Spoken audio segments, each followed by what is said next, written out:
Walk through a neighborhood in Japan, and you'll see something that doesn't make sense.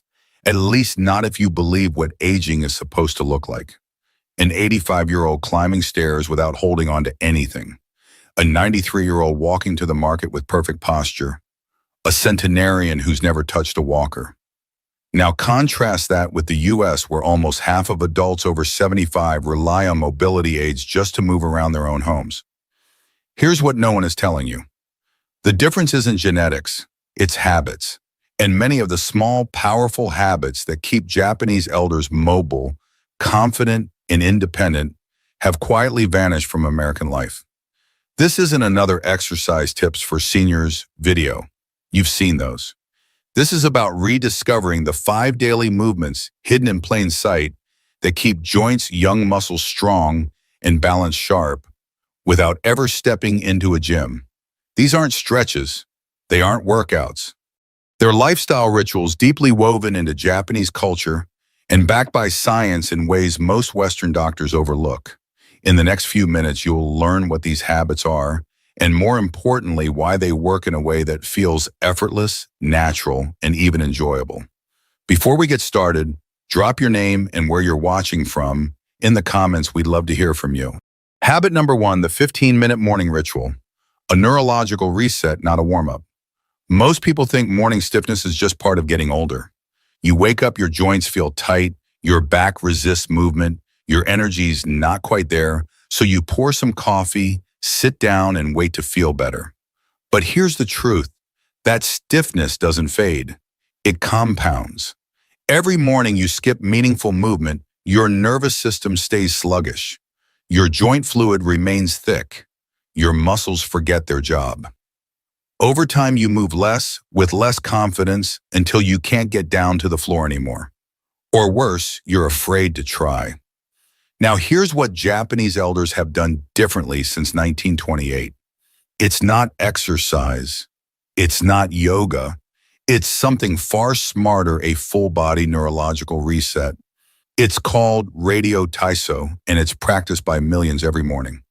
Not because it burns calories or builds muscle, but because it gently reactivates every major joint stabilizer muscle and balances circuit in the brain within 15 minutes of waking up. This habit doesn't just wake up the body, it recalibrates it. Think of it as restarting your phone so the apps run smoothly. Only this is for your spine, hips, knees, and proprioceptors. Research from Tokyo Metropolitan University shows those who practice daily morning joint movement report 37% less joint stiffness throughout the day, even into their 80s and 90s. And here's the best part. You don't need to follow a Japanese broadcast or join a park group at 6:30 a.m. You can do a simplified version in your pajamas right in your living room and feel your body shift from stiff and foggy to fluid and alert in under 5 minutes. You don't need a gym, a trainer, or even a mat. Just a few minutes of movement that tells your body, it's time to live today, not survive it. Let me ask you, when was the last time you truly felt ready to move the moment you woke up? Imagine if you could feel that every day. Habit number 2, the floor transition. Lifestyle, the hidden strength test that protects your dignity. Let me ask you something uncomfortable. If you fell right now, could you get up without help? Most Americans over 65 can't. And it's not because they're weak, it's because modern life has quietly erased the single most important daily movement for lifelong strength, getting up from the floor. In Japan, it's still part of daily life, not because they work out, but because their environment requires it. Low tables, futons, floor seating, tea ceremonies, just living demands dozens of transitions from floor to standing every single day. And that matters more than any gym routine. When you rise from the floor, your brain activates a deep neurological sequence, glutes, quads, core hip flexors, ankle stabilizers firing in a specific order. This movement trains your fall recovery reflex better than any exercise machine ever could. Here's the part no one talks about. The ability to get up from the floor without using your hands isn't just a strength marker. It's a predictor of independence, survival, and dignity. A 2012 Brazilian study found that people who could rise from the floor without hands had an 83% lower mortality rate over 6 years. Not because of the movement itself, but because it reflects your brain's ability to control your body when life gets unpredictable. In America, we sit in chairs, sleep in high beds, use elevated toilets.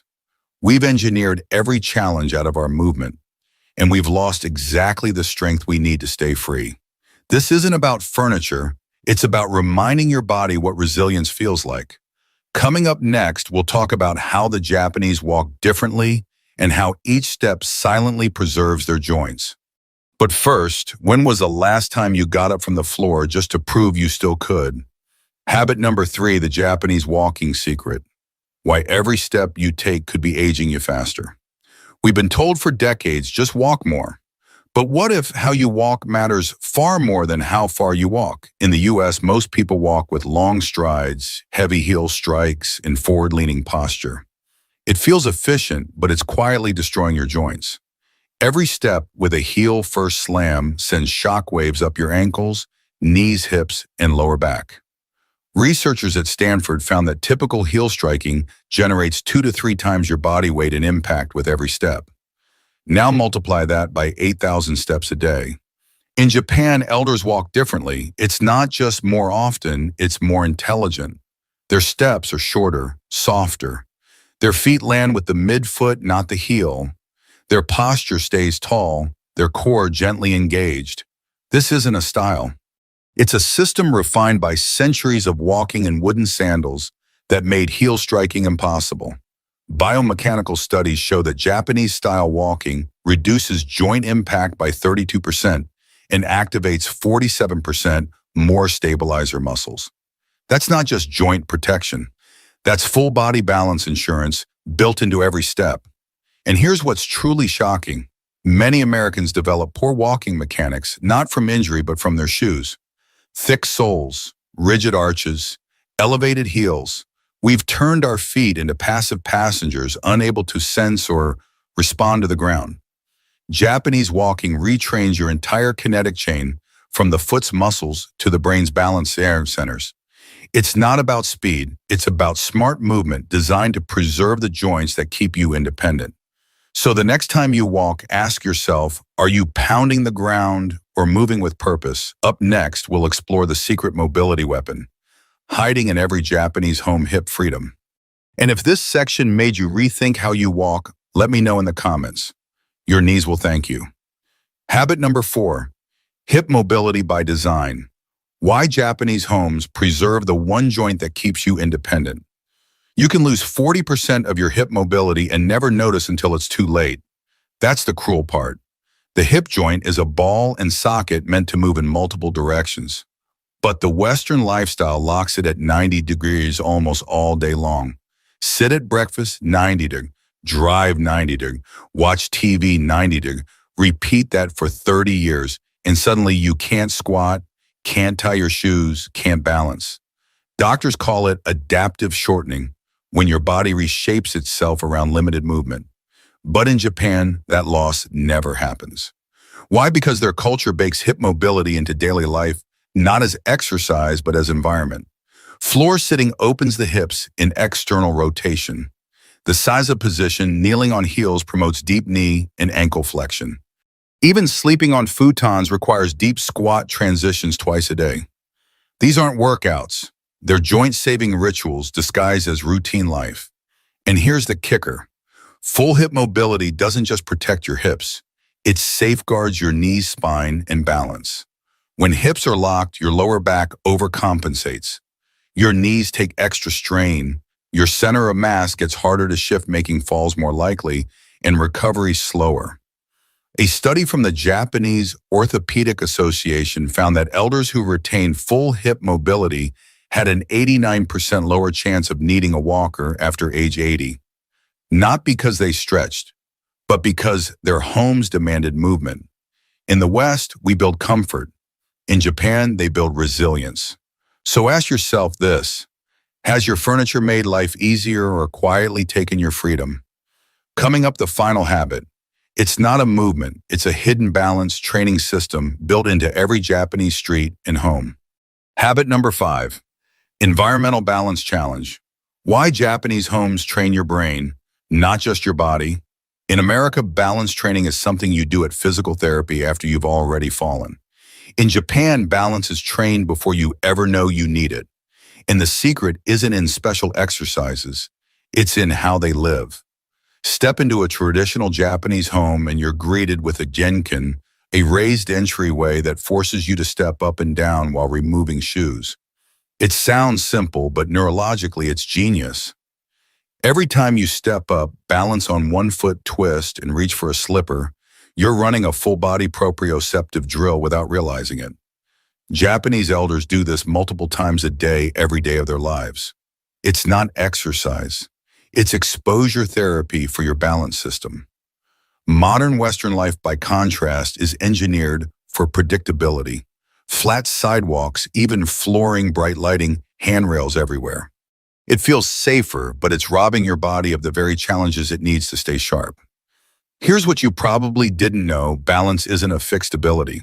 It's a neurological reflex that declines with disuse.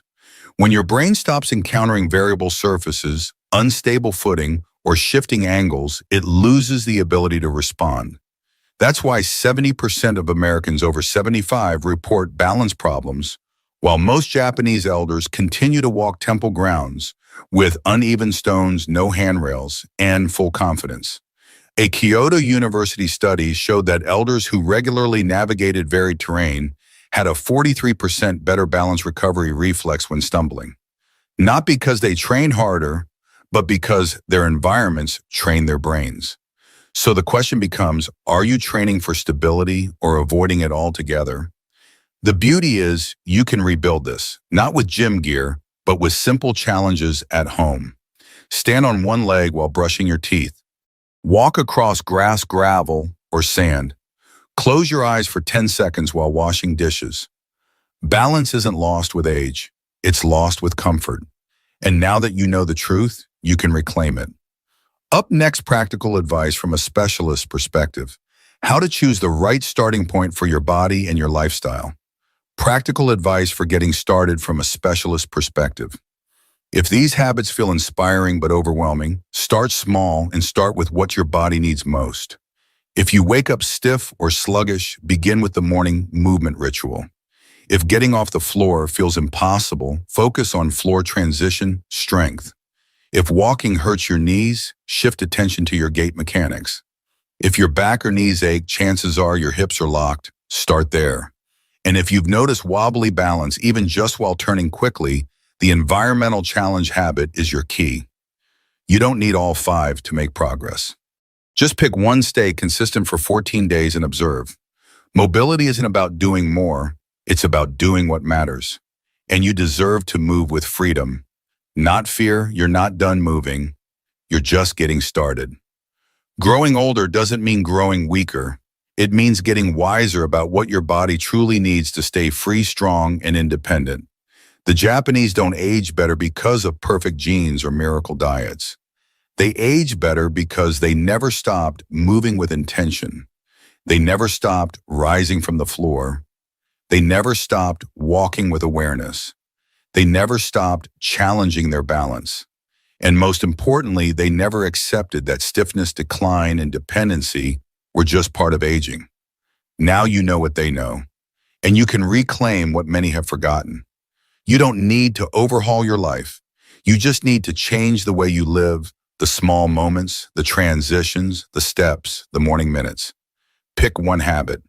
Just one. Practice it daily for 2 weeks and watch what shifts.